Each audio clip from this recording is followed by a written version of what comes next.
This is the Out of Time Film Podcast, where your hosts Tom and John discuss everything from blockbuster films to TV and games like there's no tomorrow.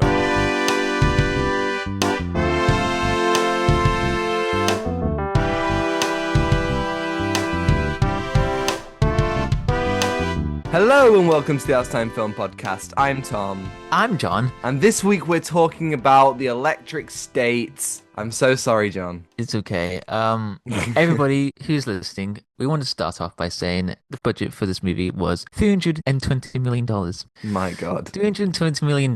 That is one of the most expensive films of all time. This is a film directed by Russo's, as we talked about on the podcast recently. This is a film about a young girl who goes on this road trip, who is on a search for her long-lost brother across this barren wasteland of this world. So it's a sci-fi thriller story. It's based on a graphic novel. Yes. Which is pretty cool. I've seen the graphic novel with the art and detail. Pretty cool. It's highly praised. But this is directed by the Russos. You mean the directors of 4 pretty good Marvel movies? Wow, this sounds like this movie's Directors gonna of be great. Endgame. Whoa. That's like their only cheat code, like directors of Endgame. So Yeah. this is tragic, everybody. This is tragic. This is sad. Oh, God. I had to sit down for 2 hours of this movie. Oh, it was so sad. I just couldn't believe. This is like I've got so many things to say. What about you, Tom? Oh, God. I mean, the one thing that you missed out in your synopsis was that this is set on the universe where robots have been created as early as the 50s and were made to serve humanity. And then they had an uprising and they were like, no, we want to have our own freedom. Humans and robots fought and robots lost. And so there's a lot of post-apocalyptic imagery in this film. This massive budget is used to bring these robots to life. And I saw a tweet about the film's budget by FOff1988, great username, that I think puts this into a little bit of perspective. So 320 million is pretty much the same cost as the last 15 Best Picture winners at the Oscars combined. So for the same price of this piece of shite, you could make Anora, Oppenheimer, Everything Everywhere All at Once, Coda, Nomadland, Parasite, Green Book, The Shape of Water, Moonlight, Spotlight, Birdman or The Unexpected Virtue of Ignorance, 12 Years a Slave, Argo, The Artist, and The King's Speech. I don't know why studios are wasting so much money on lifeless, mindless films of nothing to say. Films like The Electric State are the very thing that poison this industry, the art form. So many better films could have been made for the same cost as this. It's not worth it. It's never worth it. If your film costs that much, don't make it. There are creatives who have so much more unique, passion-fueled potential than the Russo brothers. Creatives who have stories to tell, ideas to express, experiences that inspire emotion. They deserve the funding so much more. But this film is an embarrassment. Yeah, it's like every terrible film that you've seen, but combined, you just feel like you've seen this type of movie before. Here's the other thing, the Russos. I don't think they're fit for this type of story to make, because when I was researching the actual graphic novel was about anti-consumerism. It was actually going against that, the whole idea of humanity's escaping from the real life world, trying to leave their other subconscious to do the work, and robots that actually have lives. That concept is pretty good on paper, but the way that the Russos translated that into something that it just feels so... It's used to get the audience's attention, you need some entertainment, but this is so saturated. It was so beyond what the story was supposed to be about, and Chris Pratt was Chris Pratt in this movie. He was just there, like Owen from Jurassic World or something. So what I'm trying to say is that these directors, they don't know what they're doing. By the way, they want to do a Hercules film inspired by TikTok.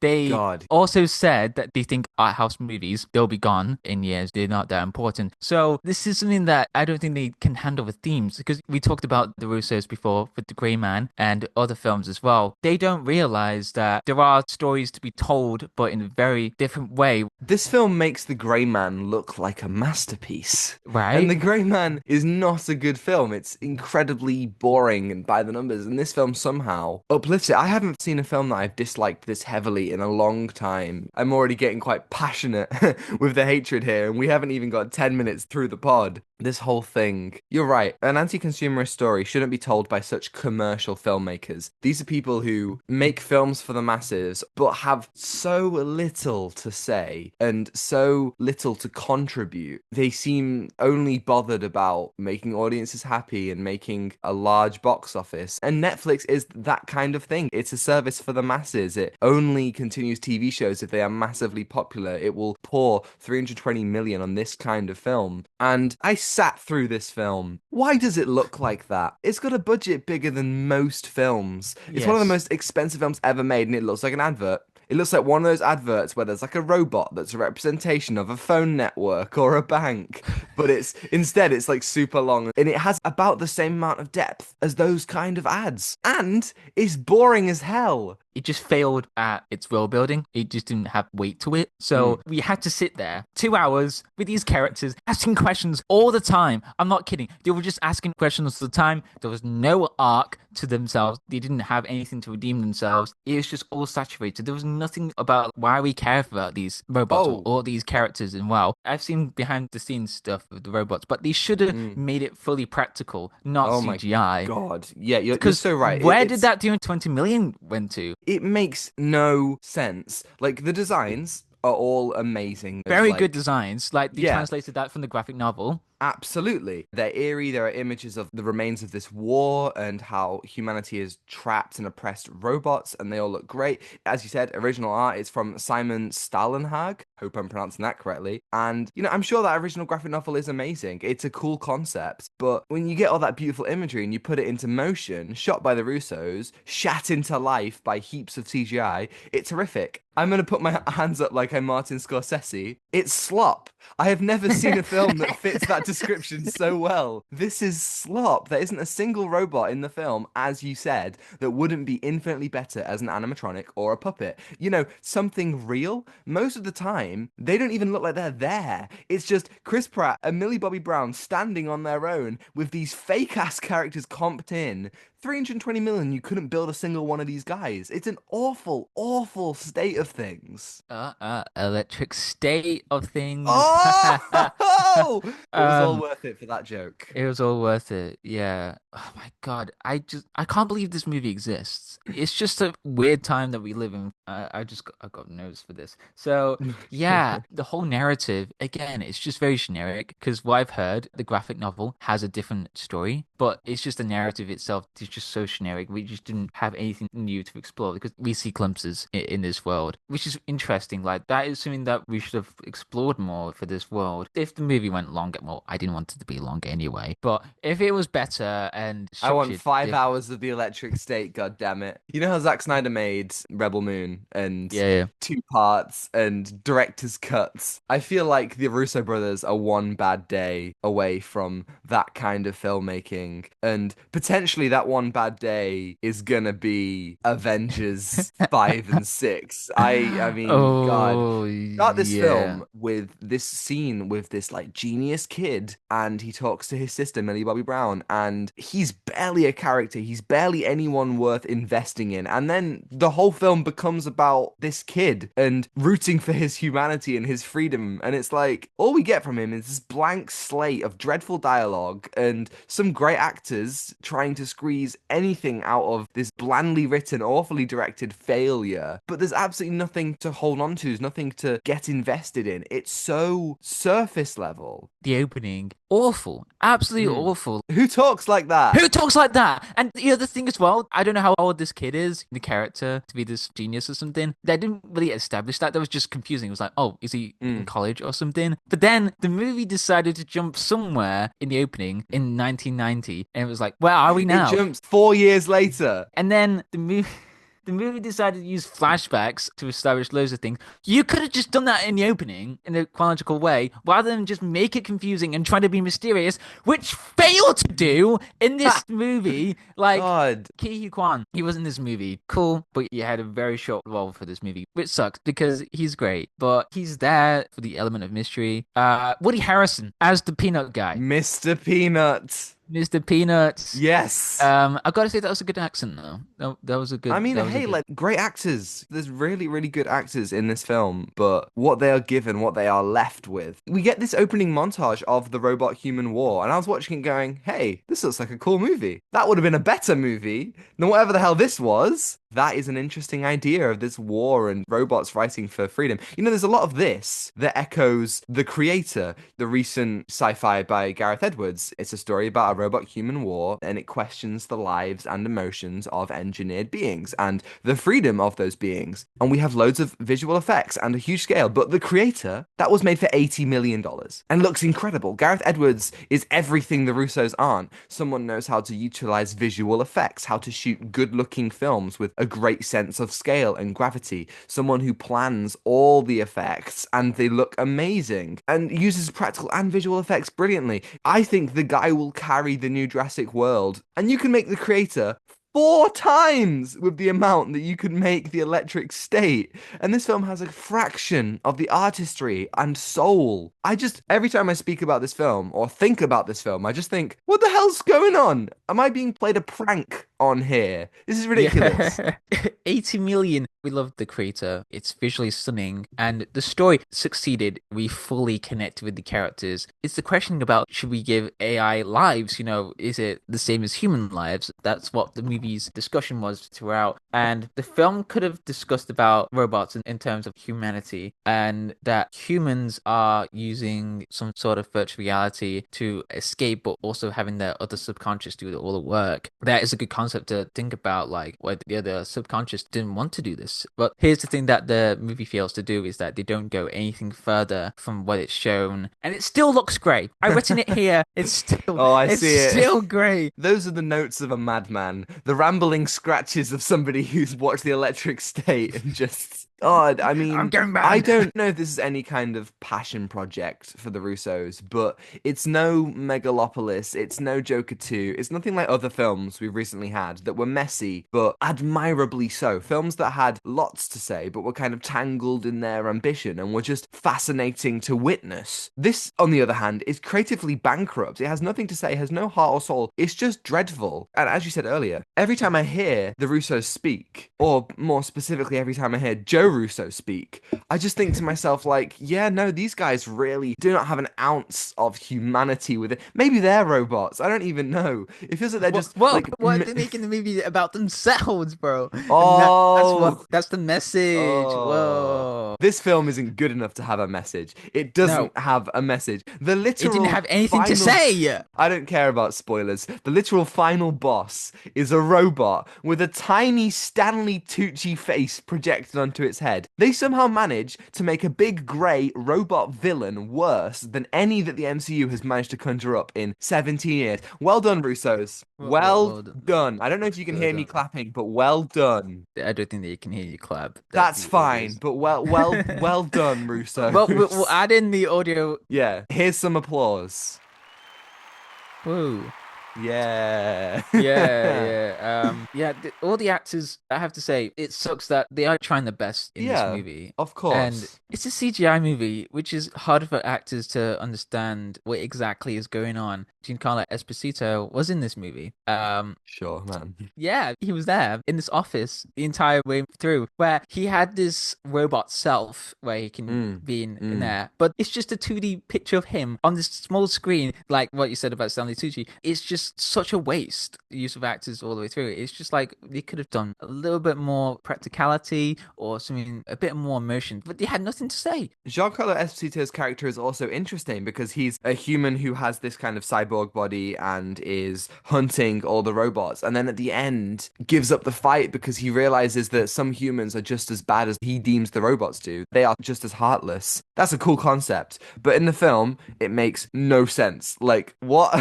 Why does Stanley Tucci making a big robot change anything? It's baffling. Throughout this film, it's full of nonsensical plot beats at the Yeah. start. So here's a great example. At the start, Okay, we're okay. introduced to the fact that Millie Bobby Brown's character has an ankle monitor. The first thing we see from her after the prologue is she's desperately trying to cut it off. And about 4 scenes later, the robot she meets takes it off for her. And we never see her restricted by it. We never see why she has it. So, like, why have it at all? And then, and this really ground my gears, John, this really annoyed me. She drives a car perfectly. And she even says she's never having driven before. And, oh, you know what? I didn't go through a year of driving lessons to watch this. Driving a car is extremely difficult. You need to manage the clutch to even get going, and then steering and reversing are also really tough. And it's on first try with no trouble. These are things I could let go, but I didn't have a reason to care. I have nothing. Like, dude, Millie Bobby Brown and this robot go on an adventure, and I have no reason to care about either of them as characters. It's lazy. This film just expects you to care. And hey, that might work for the Russos in a cinematic universe where other films have done the heavy lifting for you to springboard off of, but certainly not here. It's an incompetent film. Sorry, John. That wound me up a little bit. Wow, everybody listening, this is the first time that I've seen Tom crash now. He's like literally on this verge of anger right now. Oh my God, he's becoming the Red Hulk. This better make for good content, I swear to God. Yeah, it just makes sense that she just somehow drives perfectly. It's just baffling because I've seen you, Tom. You did the struggle. You went that entire year on this journey of driving, and I see you just like driving. You didn't cry. I'm just dramatizing it. I almost did cry. Oh, okay. Well, there you go. Yeah, it's nonsensical story plots throughout. It's just so confusing. So I did some research about who wrote this whole thing, and it's these two guys. So I was like, I wonder what they've done. They also have done The Grey Man. They also done Avengers Infinity War. They also done Endgame. They done Captain America, The First Avenger, and Civil War. Like, these are the same guys that have gone alongside with the Russos. Wait, sorry. They did The First Avenger? Yeah, they did say. What? I didn't. So I know who you mean. This is Christopher Marcus, Stephen McFeely. And they have done a bunch of MCU stuff, including some good MCU stuff. Civil War has got some really good stuff in it, the Avengers movies. But again, you begin to question, like, how do you go from that to this? Like, what broke in their minds? I genuinely think it's because in the MCU, they had the luxury of having other films, other creatives do the heavy lifting for them. You come in to make Captain America 2 and 3, the first one and the first Avengers have done a ton of lifting of telling you who this character is. I think the first Captain America movie is the best one. I think it has the most to say about Steve Rogers as a hero because these guys, they're good at challenging those perspectives, but they're not good at creating them. You know, it's like Black Panther becomes a character in his own movie, not in Civil War. These guys, they can't make that foundation. And there are films that can do this so much more concisely, so much more effectively, with only one writer, with only one director. But here we have two writers and two directors, and it's based off a graphic novel. And you still, with all these minds, maybe that's the issue, maybe too many minds, but you still manage to mess it up. This film is laboriously long. It's only 128 minutes, but it feels like a lifetime. It went on. Oh my God, it was long. It went on and on and on and on and on. I wanted to end. You get to the point at the end where the battle is won and Chris Pratt is standing in a field surrounded by CGI robots just going, yay, we won, we did it. And it's just like so depressing to witness. Imagine you're filming Chris Pratt alone, just like in this field. The director's like, okay, Chris, we want you to celebrate, but the robots will be added in post-production. So celebrate as if you were there. Yeah. And it's like, yay. He's like high-fiving robots that aren't there. He's like, yay, we did it. Woo. And they're like, Chris, no, Chris, they won't be there. They won't be there. They're in the background. They will be in the background. $320 million. I hope all the actors were paid well for this. I hope they can make passion projects off the back of it. I mean, you look at it and you think, this is what cinema is in 2025. I mean, last week we did the Snow White remake. This week it's The Electric State. Just wait till you hear what we're doing next week, John. It completes the trilogy. What is this? Just wait. I also want to say that there's a thing with music in this film. The score is just kind of generic by the numbers, Alan Silvestri. He doesn't really bring anything. He doesn't really do anything to save this. But then there's just this moment where they play this epic version of Don't Stop Believin' by Journey. Like, what the fuck is this, Glee? It comes out of nowhere. It isn't uplifting in the slightest, and it's more jarring than anything. I've seen all 6 seasons of Glee, and I would honestly rather watch this man has watched 6 seasons of Glee. I'm telling you right now. I'd rather do that than watch this. At least I can laugh at that. I felt nothing. And then, the emotional climax of the film. Millie Bobby Brown's character makes a speech to the world. about Wow. freedom and robots and connecting with each other and living in the real world. I can imagine the Russo brothers were sitting there in the editing booth thinking, we need some emotional music for this scene. We need some sad. Let's play Oh something yeah, on the I piano. saw this Yeah, in the yes, subtitles, and I was like, yes, "No yes. way to use this! I'm Yeah, sick. I'm yeah. sick of this now." Yeah, so they're like an emotional rendition, something on the piano maybe. And I can only imagine that somebody came into that room and was like, guys, I've got it. Let's play Wonderwall. And so this film ends with a sad piano version of fucking Wonderwall. And it's literally the only time I felt anything. I laughed and I cried because holy shit, you cannot make this up. Wonderwall, have some self-respect. I'm gonna end it. Like I'm serious. I That's was the film. literally That's the about to end song it. you I was like, I chose. cannot escape from this song. Oh God, I can't believe it. We're crashing out. We're crashing out. It's just mind blowing that that song appeared at the end of the movie with this speech. It just doesn't make sense at all. I've watched a lot of films this week. It's been quite a good week for me. Hell I've yeah. watched some good stuff. I've watched some bad stuff. I watched Emilia Perez this week. I've been meaning to do it for a while. I finally did it. It's not very good, but my Yeah. God, it doesn't matter what you watch. The Electric State will make anything seem like the greatest thing you've ever seen. Now, I don't think, just before we reveal our scores for this film, I'm going to check the films that came out in the last few years because I genuinely don't. I think it's been a while since I have detested a film so greatly. Yeah, okay, the last time I rated a film this low was Jurassic World Dominion and Morbius. So, we're really getting to the bottom of the barrel. I hope that the Russos are happy that they have made it from Avengers Endgame, a film that was quite universally loved, to something that is comparable to Morbius. Do not Fuck. watch this film on a bad day. Yeah. This will make Yeah. it even worse. Or a good Uh, day. Like, just or a don't good watch day. this film. This is depressing. Please don't watch this film. This Yes. is something that is in 2025 against all the great movies that we watched. Recently, we talked about Mickey 17, and that Yes. film proved everything against what the movie themes were about. Like, it was anti-consumeristic, anti-capitalistic, and it explored more things than Electric State ever did. And that film Uh, has bombed. That film has massively underperformed. By the time this video is out, it has already gone on streaming, I think, and has just crashed. Whereas this film was in the Netflix top 10 when I came to watch it. And listen, if you haven't watched this film, don't. Don't be tempted to hate watch. I watched this film with my partner and I felt some semblance of relief that we didn't watch it separately and only one Netflix account got to show that analytics. But people are going to watch this film and every single watch tells Netflix that this film is worth something, that this amount of money spent is worth anything, and to make more of these films, make films like Red Notice. Ooh, don't watch this film.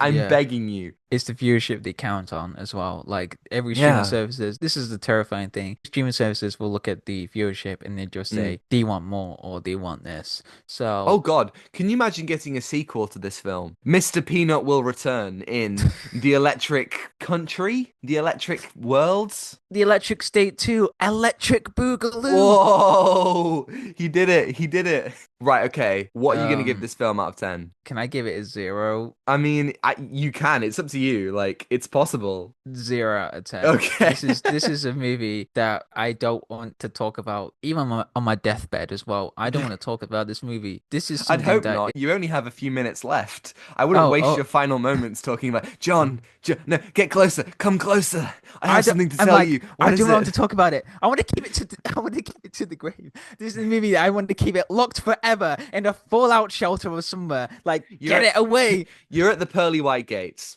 God's there, and God opens a binder, and he's like, "Let's have a look at your life. Well, you live quite a life." And then turns as a double-page spread on the Electric State, and is like, let's discuss the Electric State. You got to discuss the ethics of this film before you're even allowed into heaven. This could be the worst film I've ever seen in my life. There's been films that I've hated, but this is another level. It is worse than Morbius. It is worse than Jurassic World Dominion. I'm giving this film 1 out of 10. God Well, damn, what a waste. What a what a waste. I waste. now have to edit this video and make a series of shorts where I have to look at all this footage again. I have to do that. Otherwise, they'll come for me, John. That's their torture method.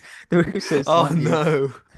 I'll They want you talk. I to promise I'll talk. Oh my Oh, god. what a state of things. Thank you everybody for listening. If you made it this far, if you are listening on YouTube and you enjoyed it, you can like and subscribe if you want to see more. And if you're listening on Apple or Spotify, you can follow and give us a 5-star review if you think we're worthy. And John, next week, to complete the trilogy of awful, awful slop, I just want to insert the clip of Jack Black saying Minecraft things because it's a Minecraft movie. That's right. It's, if you can see the face that John's making right now, I think he is actually contemplating suicide right now. Can we just add the Minecraft music like do do do and just Do, do, do, um do, do, do, yeah, the do, Minecraft do, movie. do, Okay, well, do, because I was actually do, curious do, about the movie, do. Sorry. so yeah, that's Yeah, fine. I mean, I'm hey, just you yeah, had that as one yeah, of your most anticipated films of the year, and because I can't even blame you for that. This is gonna be interesting. yeah. Anyway, yes, you can follow us on Instagram at Out of Time Film Pod to see our incredible thumbnails from Zain Afzal, on Blue Sky for more thoughts from me and Tom, and TikTok to see edited clips, which are all also on Instagram Reels and YouTube Shorts. And you can find links that are all in the description below. Thanks to Jones-Meyer for the excellent theme and Ronan Phillips for vocals as always. And I think that's everything for this depressing episode. Take what you're given. Give nothing back. Goodbye. Goodbye.